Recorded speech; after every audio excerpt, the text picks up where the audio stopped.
never thought I'd say this, but selling my house, the very home I built with my own two hands, was supposed to be a fresh start. After all those years of working late nights, patching leaky roofs, and watching my son grow up in those walls, I thought passing it down to him was the right thing to do. I didn't sell it to just anyone. I sold it to my own son. That house wasn't just wood and bricks. It was my life, my memories, my proof that I had provided for my family. And when I sold it, I thought I'd finally get something back. Time with my son, warmth, maybe even a little gratitude. So when I packed up my things and moved into his home, I expected smiles, maybe a welcome dinner, and some relief knowing I wouldn't be so alone anymore. But the first night, something felt wrong. The house was silent except for muffled laughter coming from behind a closed door. Laughter I wasn't invited to share. Every smile felt forced, every conversation cut short. Slowly, the truth sank in. I wasn't welcome here. At first, I tried to ignore it, to tell myself I was overthinking. But then I heard them whispering when they thought I was asleep. "We just need him to stay until the house sells." My chest tightened. They hadn't welcomed me because they loved me. They had tolerated me because I was useful. That night, as I lay awake staring at the ceiling, I made a decision that would change everything. I wasn't born into wealth, not even close. My father was a factory worker, my mother a school teacher, and we lived paycheck to paycheck in a tiny two-bedroom house on the edge of town. Growing up, I learned early that if I wanted something, I had to work for it. That lesson stuck with me my entire life. I left school at 17 and started working in construction. It wasn't glamorous, but it was honest. I remember coming home at night with my hands blistered and my back aching, but there was a strange satisfaction in knowing I'd built something real that day. Those calluses were proof that I was building a future, not just for myself, but for the family I hoped to have one day. When I met Sarah, my late wife, everything seemed to click into place.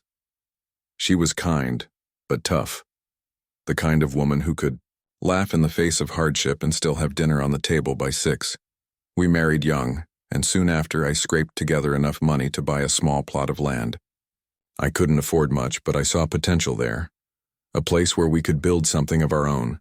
And that's exactly what we did.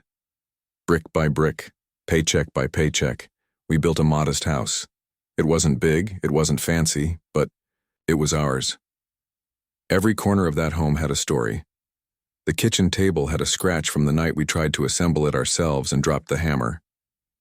The hallway closet still had faint pencil marks where we measured Daniel's height every birthday. Daniel, my only son. I worked double shifts and weekends so he could go to a good school, so he wouldn't have to struggle like I did. I remember those late nights, tiptoeing into his room after work just to kiss his forehead before collapsing into bed myself. I missed birthdays, school plays, even a couple of Christmas mornings because I was working overtime. People used to say, "You're going to regret not spending more time with him," but I thought I was doing the right thing. I was building him a future. The years passed faster than I realized. One moment he was a little boy playing with toy trucks on the living room floor. The next he was a young man with big dreams and an even bigger attitude. Sarah used to tell me, "He's just finding his way. Be patient." And I was. Even when he pushed boundaries, even when he stormed off in anger, I stayed patient because I believed one day he'd understand why I worked so hard. When Sarah passed, that house became my anchor. It was full of her. Her smell, her laughter, the way she used to hum while doing the dishes. Every room felt like a memory frozen in time, but after a while the silence became unbearable. The house started to feel too big, too empty. That's when Daniel suggested buying it from me. "Dad, it'll stay in the family," he said.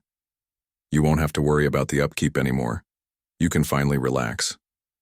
I hesitated at first. That house was everything I had ever worked for. Selling it felt like letting go of my entire life. But Daniel made it sound like a good idea, a practical one. He told me I could move closer to him, that we could spend more time together, that I wouldn't have to be alone, so I agreed. I sold him the house at a fair price, well below market value, because I wanted to help him, to give him a head start. I told myself this was the next chapter, a new beginning. I packed my things slowly, taking my time with every room. I ran my hand along the kitchen counter one last time, stood in the doorway of the bedroom Sarah and I once shared, and whispered goodbye.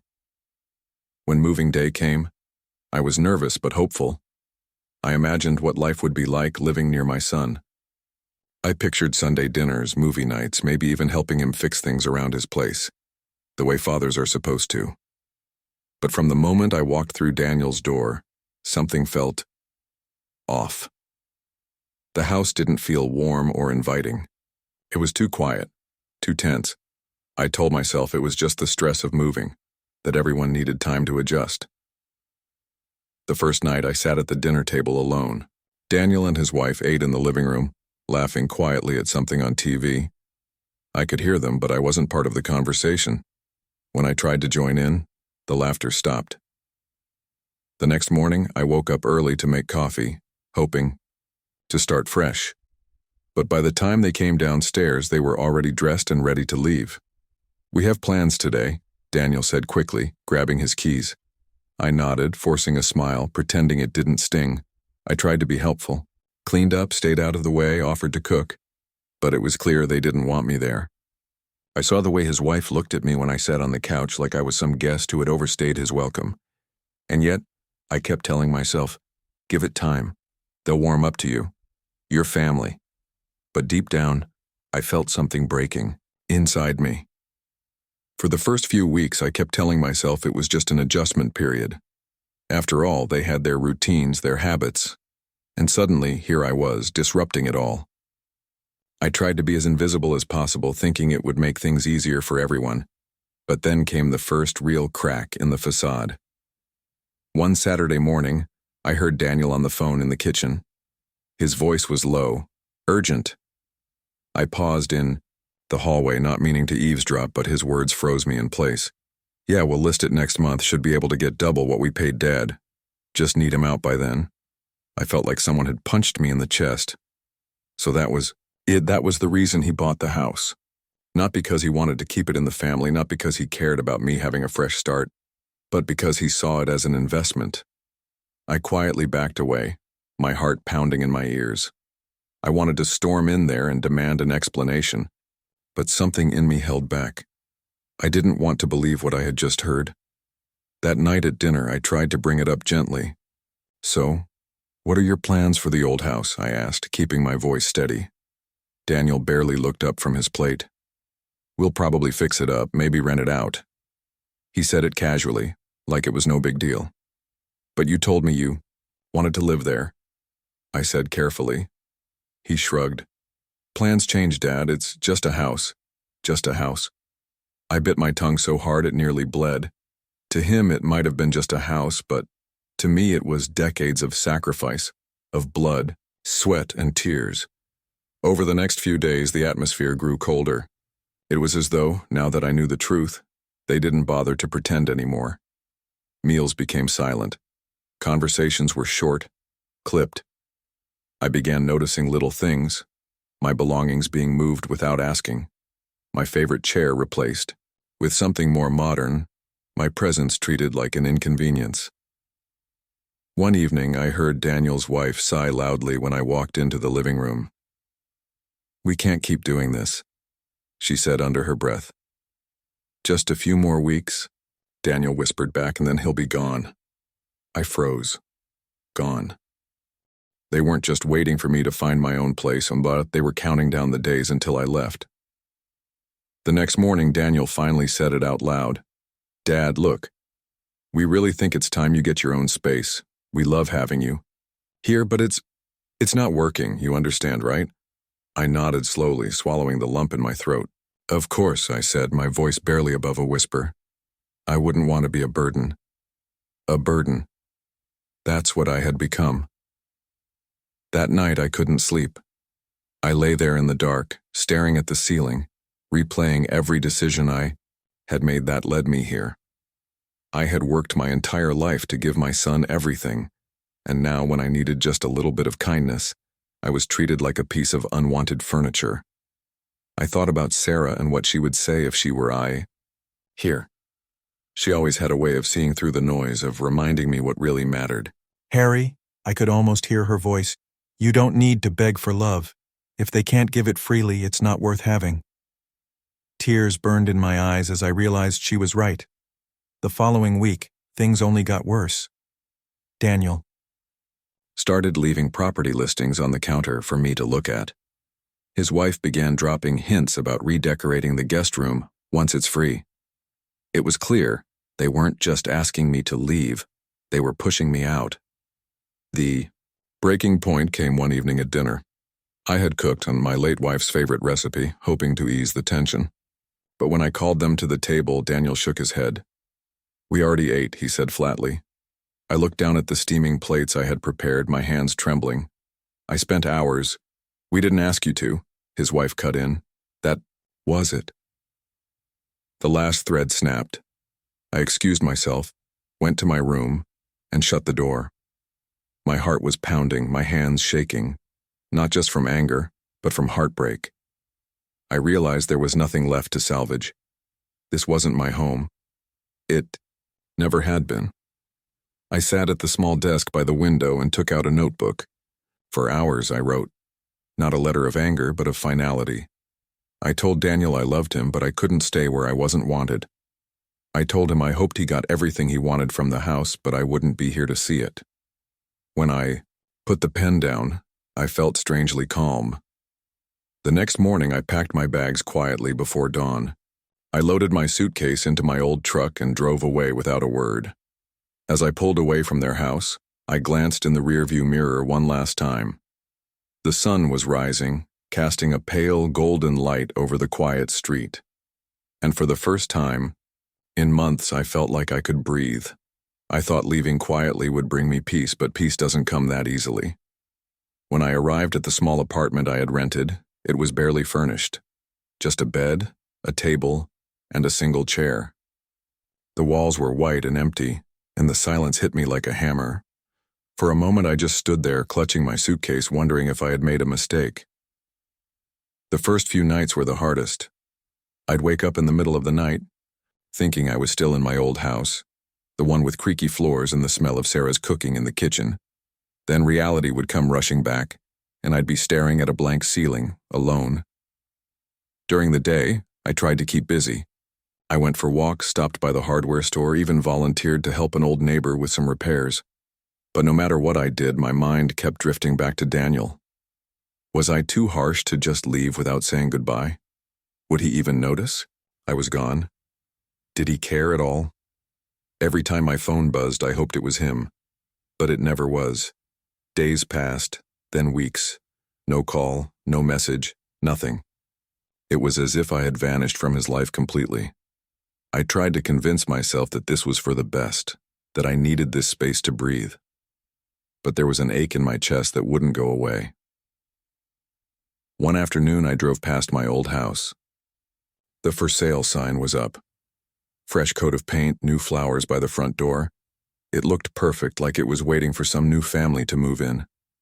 I parked across the street and just sat there for a while, watching. That house had been my life's work. Every paycheck I earned, every sleepless night, every fight I ever had with Sarah about money, all of it had gone into those walls. And now it was just a transaction. I thought about going up to the door, knocking, maybe even talking to Daniel, face to face.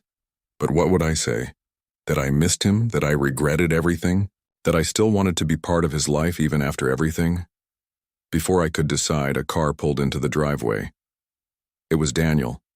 I ducked down instinctively, my heart racing like a thief caught in the act. He got out, talking on the phone, looking happy, even laughing. I strained to hear what he was saying, but all I caught was, "We should close next week. Yeah, it's going to be a great profit. A great profit." I sank lower in the seat. The words stung like salt in a wound. This wasn't just about me. This was about him winning, about proving he could do it on his own. For a moment, I felt pure anger rise in me. How could he be so cold? I wasn't just some stranger he made a deal with. I was his father. When I finally drove away, my hands were gripping the steering wheel so tightly my knuckles turned white. The The next few days, I couldn't stop replaying everything in my head. The whispers, the cold glances, the night they ate without me, the words, just a house. It all piled up until I felt like I was drowning. I started avoiding people, even friends who tried to check in. I didn't want to explain what had happened. How do you tell someone that your own son treated you like an inconvenience? How do you say out loud that you're not sure your family really loves you? One night, I sat at my table with a glass of whiskey, staring at the blank wall. What did I do wrong? I asked aloud. My voice sounded small, weak, almost pathetic. That's when I realized I had spent my entire life living for other people. For my parents, for Sarah, for Daniel. Every choice I made, every sacrifice was for someone else's benefit. And now, when I finally needed someone to be there for me, there was no one. I pushed the glass away and stood up. My legs felt heavy, but my chest burned with something I hadn't felt in months. Anger, yes, but also resolve. If Daniel didn't want me in his life, fine. But I wouldn't let this be the end of my story. I was still alive, still standing, and I wasn't done yet. That night, I made a promise to myself. I would rebuild not just my home, but my life. The next morning, I woke up earlier than usual. The first rays of sunlight peeked through the blinds, casting thin lines across the bare floor. For the first time since I'd left Daniel's house, I didn't feel crushed under the weight of sadness. I felt restless, almost energized. I made myself coffee, sat at the table, and started writing a list of things I needed to do. Not for Daniel, not for anyone else, but for me. The list was simple at first. Buy some plants, hang up pictures, get a decent chair. But as I wrote, something shifted. I added bigger goals. Find a community group, take a class, fix up the apartment. By the time I finished, my little piece of paper felt like a plan, a roadmap back to myself. But moving on wasn't as easy as scribbling words on paper. The universe seemed determined to test me. Later that week, I ran into an old friend, Gary, at the grocery store. We used to work together, years ago, back when Daniel was still a teenager. "Harry, haven't seen you in ages," he said, clapping me on the back.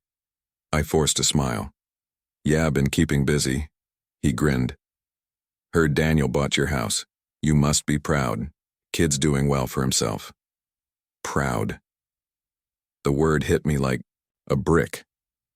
I wanted to tell him everything. How my son had pushed me out, how I'd been living alone in a half-empty apartment. But I couldn't bring myself to say it. Instead, I nodded and mumbled, "Yeah, he's doing fine."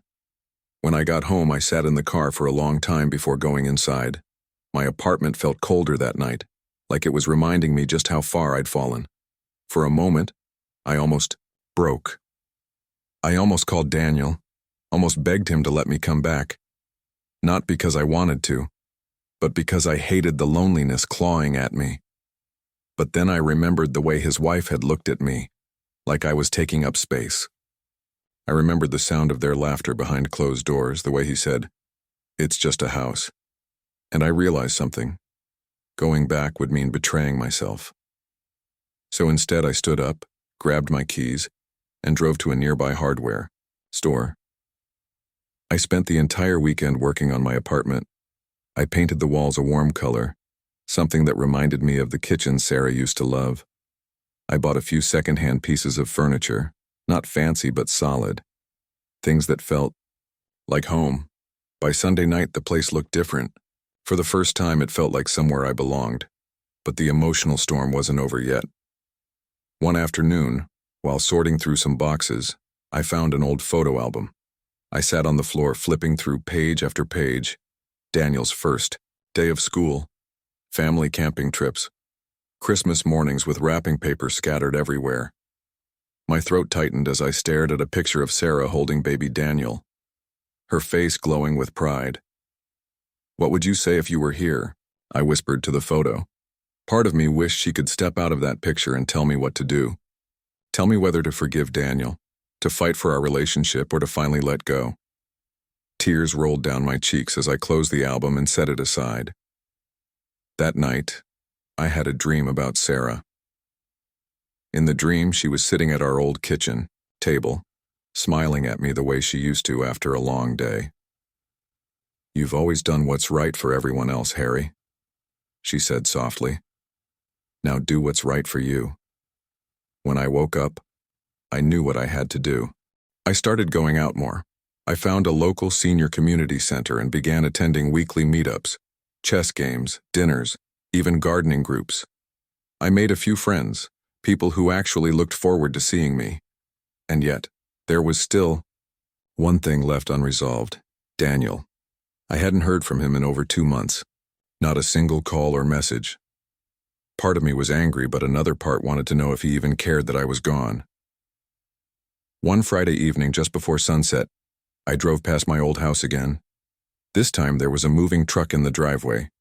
Strangers were carrying boxes inside, laughing and joking as they worked. The sale had gone through. I parked a little farther down the street and just watched. It was like witnessing the final nail being hammered into the coffin of my old life. That house wasn't mine anymore. It wasn't even Daniel's. It belonged to someone else now. And strangely, I felt relief. The strings that had tied me to that place and into Daniel's choices were cut. I drove home slowly, letting the cool evening air rush through the open window. By the time I pulled into my driveway, I wasn't just calm, I was determined. If Daniel had shut the door on me, I would build a new one, my own. This wasn't just about survival anymore. It was about reclaiming my dignity. And that's when everything started to change. That night, after seeing strangers moving into what used to be my house, I didn't sleep.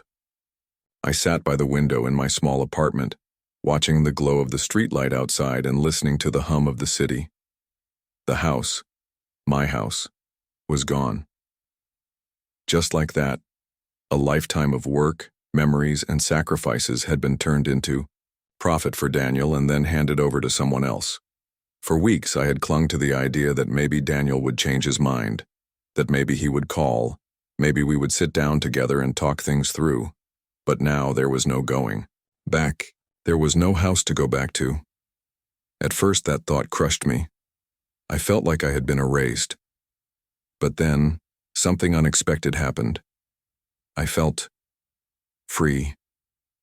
That house had been my prison for years, a monument to the life I had built and lost. I had held on to it because I was afraid of letting go of Sarah, of the past, of the man I used to be. Selling it had hurt, yes, but maybe it was what I needed all along. For the first time, I allowed myself to imagine a future that wasn't tied to Daniel or to that house. The next morning, I woke up with a clarity I hadn't felt in years. I brewed a fresh pot of coffee, sat down at the table, and opened a blank notebook. This time, I didn't write a list of chores or errands. I wrote a plan for my life. At the top of the page, in big, bold letters, I wrote, "This is my new beginning." I listed everything I wanted to do, everything I had put off for decades because I was too busy working or worrying about everyone else. Travel to the coast and watch the sunrise over the ocean. Join a woodworking class and build something for myself, not for money. Make new friends who appreciate me for who I am, not what I can give them. Plant a garden, something small but full of life. Save for a home that feels truly mine. Each line I wrote felt like taking a brick off my chest. The time I finished, I had a full page of goals, not just dreams but actionable steps. And I felt something I hadn't felt in a very long time: excitement. Over the next few weeks, I threw myself into this plan. I started with small steps. I signed up for a community woodworking workshop. The first day, I walked in feeling nervous. But by the end of class, I had a group of men and women who shook my hand and said they were glad I'd come. For the first time in months, I laughed. Really laughed. I also began volunteering twice a week at a local food pantry. Seeing other people's struggles reminded me that I wasn't alone in mine. And oddly enough, helping others gave me a sense of purpose that had been missing since Sarah passed. Little by little, my apartment began to change too. I hung up pictures, not just of the past, but of the new memories I was making. I filled the kitchen with the smell of home-cooked meals, invited my new friends over for dinner. and slowly turned that once empty space into a place that felt alive. And then one day, I got a call from Daniel. I stared at the screen for a long moment.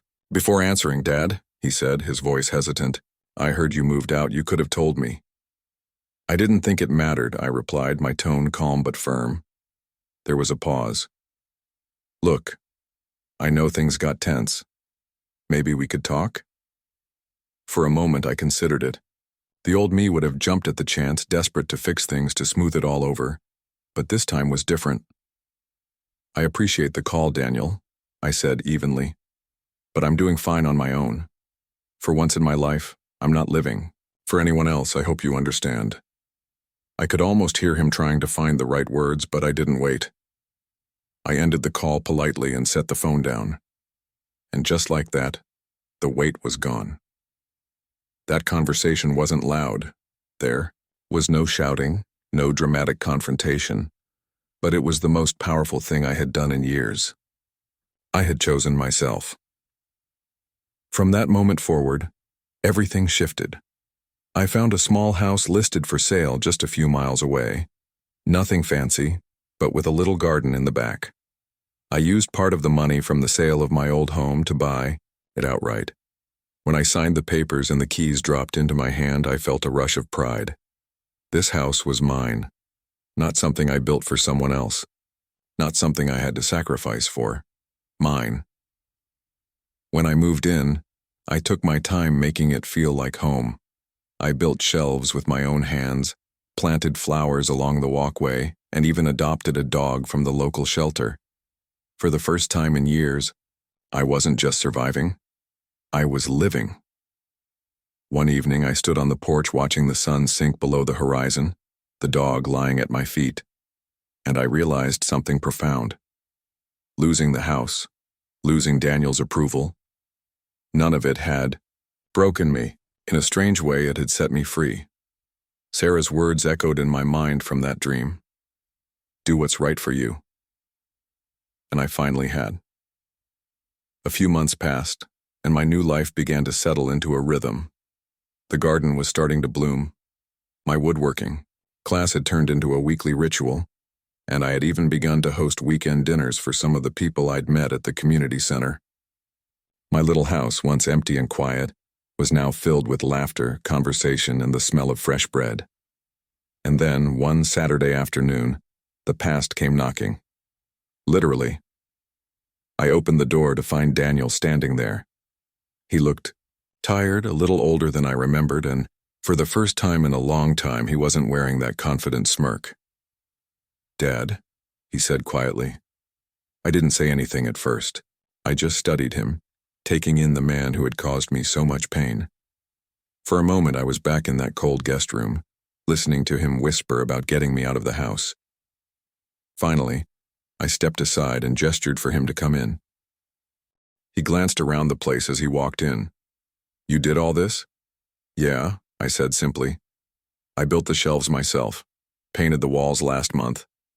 He nodded, almost impressed. "Looks nice." We sat at the small kitchen table, the same one where I'd written my list months ago. The air was thick with silence. "Why are you here, Daniel?" I finally asked. He exhaled slowly, running a hand through his hair. "The house sold. We made a decent profit, but it wasn't what I thought it would be. We used most of the money to pay off debts. Things have been tight." I stayed quiet, letting him talk. He looked down at his hands. "I think I was too focused on the money, on trying to get ahead. I didn't think about what I was asking you to give up." There it was, the closest thing to an apology I had heard from him in years. "Dad, I miss you," he said finally. "I didn't realize how much until you were gone. The house doesn't feel like home without you." His words landed like a weight on my chest. This was what I had wanted for so long. Acknowledgement, remorse, some sign that he still cared. And yet, I didn't feel the rush of relief I thought I would. Instead, I felt something else. Strength. "Daniel," I said slowly, "I gave up everything for that house, for you. I worked myself to the bone so you could have a better life. I thought selling it to you was the right thing, that it would bring us closer, but all it did was show me how far apart we'd grown." He looked down, ashamed. "I don't hate you," I continued, "but I can't go back to how things were. I've built something new for myself here, something that's mine. For the first time, I'm living on my own terms." He nodded, his jaw tight as if he wanted to say something but couldn't find the words. "Dad, I don't want to lose you," he said finally. I leaned back in my chair, my heart torn. I wanted to believe him, to forgive him completely, but forgiveness didn't mean erasing what happened. "You haven't lost me," I said gently. "But if we're going to have a relationship, it has to be based on respect. Not guilt, not money, not convenience. Respect." He nodded again, slowly this time, as though letting the words sink in. When he left that evening, there were no big hugs, no promises of Sunday dinners or family holidays. Just a quiet understanding that things were going to be different. As I closed the door behind him, I felt a mix of emotions: sadness, relief, even pride. For the first time in a long time, I had faced Daniel without shrinking, without begging for love. I had stood my ground. That night, I walked out to the garden. The air was cool and the stars were bright overhead. I sat on the porch, letting the silence wash over me. It wasn't over. Not completely. There was still pain between us, still wounds that would take time to heal. But for once, I felt like I was no longer waiting for Daniel to change in order for me to feel whole. I was whole already. The next morning, I woke up early. The house was quiet, sunlight filtering through the curtains, but my mind was still turning over last night's conversation with Daniel. I kept replaying his words. "I miss you." I didn't think about what I was asking you to give up. Part of me wanted to believe that was enough, that we could pick up where we left off. But another part knew this wasn't a story you could tie up neatly with a bow. Later that day, as if fate was giving me a final test, Daniel showed up again, this time unannounced, standing at my gate with a cardboard box in his hands. "I brought you something," he said, almost sheepishly. Inside the box were a few items I hadn't seen since I left the old house: my favorite mug, Sarah's recipe cards, and a framed photo of the three of us taken on Daniel's college graduation day. "I thought you'd want these," he said quietly. "I found them when we were cleaning out the garage." I picked up the photo frame and ran my thumb over the glass. We looked so happy in that picture, younger, full of hope. For a moment, the lump in my throat made it hard to breathe. "Thank you," I said finally, my voice soft. He hesitated, then sat down across from me at the porch table. "Dad," he began, "I know I can't take back what happened, and I know I was selfish, but I want to try to make things right."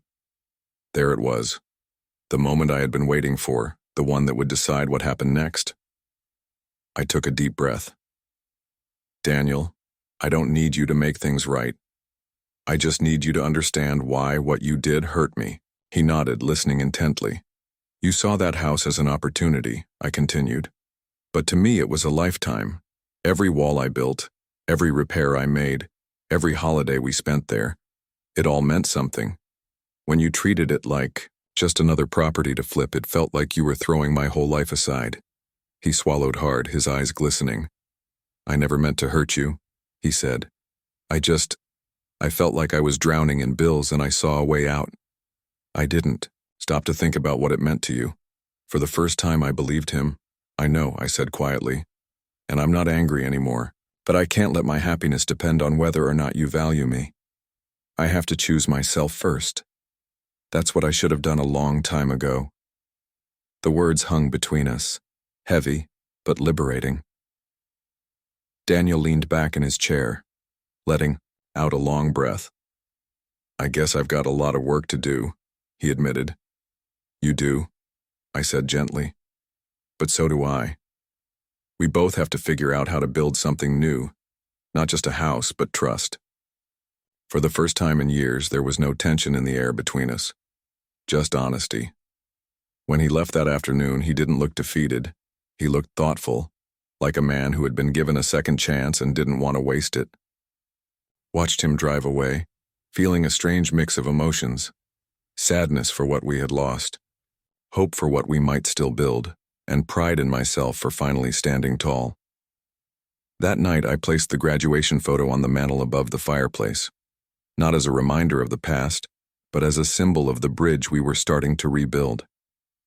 Poured myself a cup of tea and stepped out into the garden. The sun was setting, painting the sky in shades of gold and crimson. My dog trotted up beside me and sat quietly, as if sensing the moment. I took a deep breath, feeling the cool evening air fill my lungs.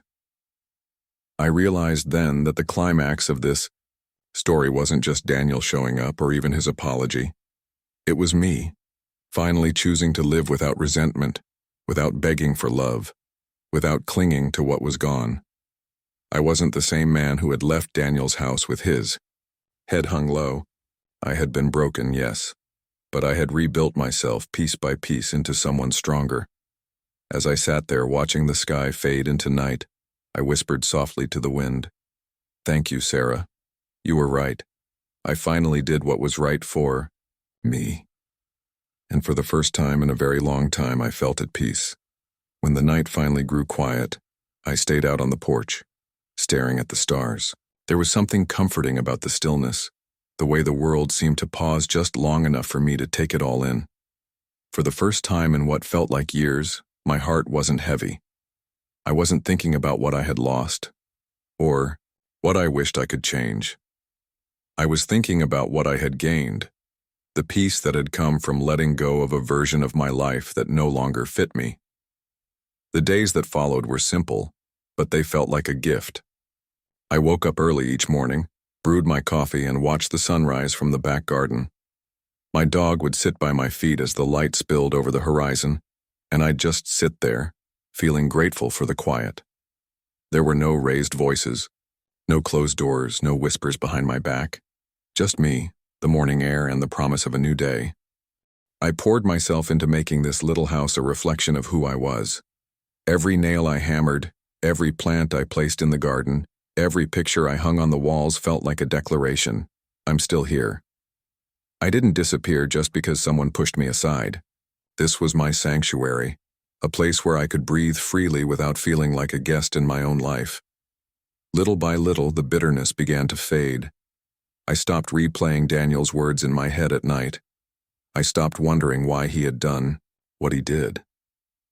There was a point where I realized that forgiveness wasn't about excusing his actions. It was about freeing myself from the weight of them. Carrying anger around would only keep me tied to the past, and I was done living in the shadow of something I couldn't change. One afternoon, I got a text from Daniel. It was simple. "How are you?" I stared at the message for a while before replying. I didn't rush to write back, didn't feel the need to fill the silence with long explanations. Instead, I just wrote, "I'm doing well. I hope you are too." That was all. And for once, it was enough. Weeks turned into months, and although Daniel and I didn't see each other often, the few times we did meet felt different. There was no tension, no hidden resentment waiting to erupt. We spoke like two adults trying to rebuild something fragile. It wasn't perfect, not by a long shot, but it was a start. And yet, the truth is, my happiness no longer depended on whether or not he called, whether or not he invited me over for dinner, or whether he told me he was proud. My happiness was my own now, built from the ground up, just like this home. I had learned to enjoy my own company, to find purpose in the small things, tending to my garden, finishing a new piece of furniture in the workshop, cooking a meal and sharing it with friends who had become like family. There was one evening that stands out in my memory. It was late summer, and I had invited a few neighbors over for a barbecue. The sun was setting, music was playing softly, and I could hear laughter filling the yard. At one point, I stepped back, just to watch it all, the people, the joy, the warmth of it. It struck me then that I had built a new life, one that was full and meaningful, even after everything I had been through. Later that night, as the guests left and the house grew quiet again, I sat on the porch with a glass of iced tea. My dog lay at my feet, tired from all the excitement. I looked out at the garden, now lit softly by the solar lights I'd installed, and I smiled. The pain that had once consumed me had turned into something else entirely. Strength, wisdom, and a deep understanding that respect and love are never things you should have to beg for. If Daniel ever truly understood that lesson, I knew it would change him too. But whether he did or not was no longer my responsibility. I had learned that sometimes you have to step away from people you love to protect your own peace, and that walking away doesn't mean you stop loving them. It just means you start loving yourself enough not to stay where you aren't valued. As I sat there, a cool breeze rustling through the trees, I thought of Sarah again. I wondered what she would think if she could see me now, sitting here with a full life, smiling again. I imagined her telling me she was proud, and for once I didn't feel the ache of missing her so sharply. I felt grateful. Grateful for the years we had, grateful for the son we raised, and grateful that even in her absence she had been the voice that guided me back to myself. I realized then that this was the end of one story and the beginning of another. My life didn't end when I sold that house, and it didn't end when Daniel pushed me away. It began again the moment I chose not to let that pain define me. There will always be challenges, always moments of loneliness or sadness. But I know now that I am capable of facing them. I am not just the man who was betrayed or abandoned. I am the man who rebuilt, who learned, who survived. And most importantly, I am the man who finally learned that love, respect, and dignity must start within. When I went to bed that night, I didn't feel empty. I felt whole.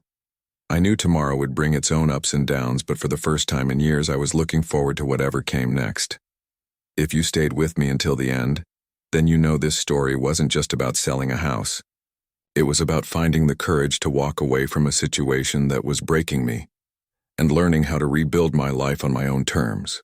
And maybe, just maybe, some of you watching have been in a similar place. Have you ever been treated like you didn't matter by someone you loved? Have you ever had to make the heartbreaking choice to put yourself first, even if it meant stepping away from family? I want to hear your thoughts in the comments, not just for me, but because your story might give someone else the courage to make a hard decision for their own happiness. If Harry's journey resonated with you, hit that like button. It lets me know these stories matter to you and helps them reach more people who might need to hear this message today. And if you haven't already, make sure you subscribe and turn on notifications, because there are more powerful emotional stories coming your way every week.